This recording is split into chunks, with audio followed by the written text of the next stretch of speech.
Hi guys, I'm Ted and this is House Hunting with Gail. Today we are interviewing GailDicks with Howard Hanna. How you doing, Gail?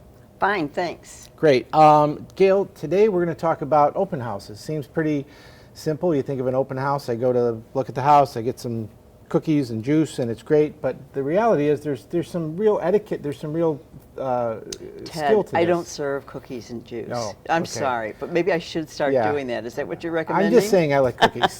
And when I say juice, you know, anything that I could drink. So it's really okay.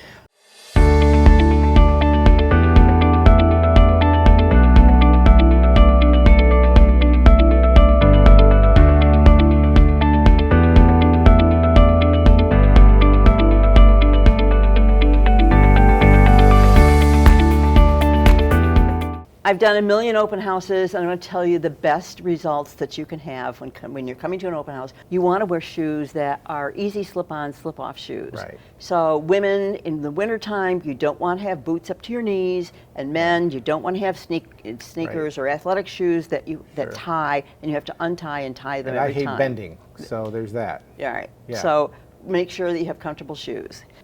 So we also have shoe covers available, so should a person have problems removing their shoes. Sure.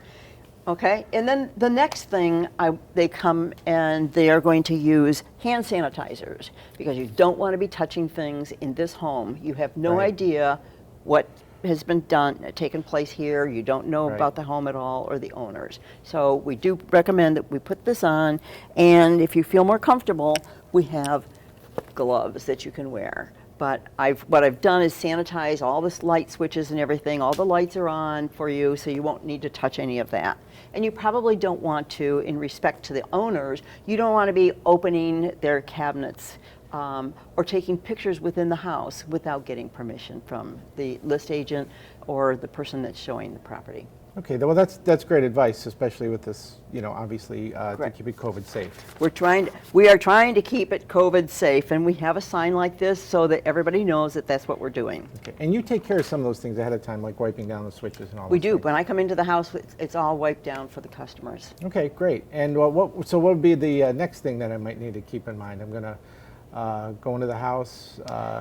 So you're going to sign in, first of all. And the reason, we used to have papers with colored papers that we'd print out and we would hand people on the properties. It doesn't give a lot of detail on it. It was just like a little marketing flyer. Mm-hmm.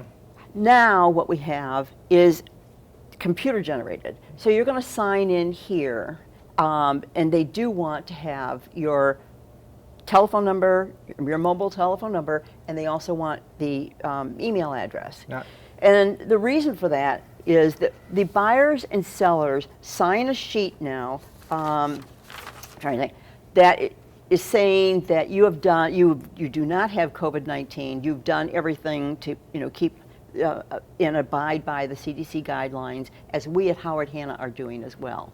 So should somebody come down with COVID-19, there is a tracking method here that we can get in touch with people to notify them, and that's the critical part that is new and different that we didn't used to do. So you're not just trying to sell to me. It's not just to get leads. It is a sales tool. To a degree, okay. I mean, we will send you a thank you for coming to the open house. This program is automatically going to do that. Okay. And it's automatically going to send you homes that are similar in price range and in location to what you're just looking at. So if you don't want that, you can easily delete it.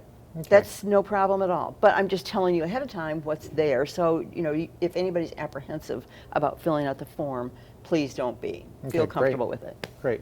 And okay, so that's great. So I want to dress well. I'm going to make sure I wear shoes that I can get in and out of easily. Yeah. And you have a sign-in list that not only now is for marketing purposes, but has some legal reasons from a COVID-19 perspective. Okay, cool. Right. And what would be the next thing that I should keep in mind? You're going to ask the agent one thing. Is, are you the list agent? Okay. Or are you holding the property open for the list agent? Okay. And there's a big difference, because if you're the list agent, you're representing the seller. You are a customer. You're being represented by nobody. When you walk in here and you want to buy this list agent is only representing the seller and the seller's interest. Just be aware of that. If if it's somebody other than the list agent, you might want to even consider using them as a future buyer's agent for yourself, because that's what you're going to need in the transaction. So you want to know that. Okay, awesome. Now, one of the other things here is now we're in somebody else's home. I think it's common sense, but you've brought it up, is to be polite, right? That's right. Yeah. So it is private property. This is not a builder's model. This is private property, and you need to be able to respect this. You don't want to be opening cupboards, and you don't want to be opening closet doors without asking permission. You don't want to be taking pictures and sending them to somebody that's not with you, all the interior of this home, without asking for permission. Okay, that's good. Good advice. And in my case, sometimes I get really excited and I might utter an expletive or two. So I'm like, wow, this is really great. So you got to watch. You have to be really careful, because in today's market, there are a lot of high-tech things that are now in homes that never used to be. So just beware of any video cameras that might be accessible or being used. And also the doorbell ringers are something of interest, because if you're out there discussing the property with a realtor out there, or your husband or wife, then you need to know that sometimes through that doorbell ringer they can hear your conversation. Sure. So you might be going like, oh, I really want this property, I know. and I'm giving away my position. Yes, okay, that's correct. So there's a little bit of strategy involved. That's great advice. I would have never thought of that, and I had a background in security years ago, so you're one step ahead of me. Yeah. And then you mentioned I think we were going to talk about the disclosure statement and utilities, that kind of thing. So there is available, usually on the counter, that the person that's holding the open house has available for somebody. They have the information on the property. It's called a detail list sheet. So there's two things. This is telling you everything about the house in terms of the age of the furnace, the age of the air conditioning unit, when the roof was replaced. Those kind of things are really important if you are really interested in the property. Otherwise, you don't need to pick it up, but it's a really good idea to have that. The other second thing that you can pick up on the property is called a State of Ohio property disclosure sheet. This is going to tell, the seller is going to share with them everything that they have known about the house. So if they've had water damage, if they've had hailstorm problems from the roof, and the roof was, all those things are going to be on this property detail sheet. So if you're interested in the property, pick it up. Okay, great. That's all great advice. Really appreciate it. This has been a House Hunting with Gail episode. There's going to be several more on different topics, so tune in again. And thank you very much. And, thank you. Thanks for watching.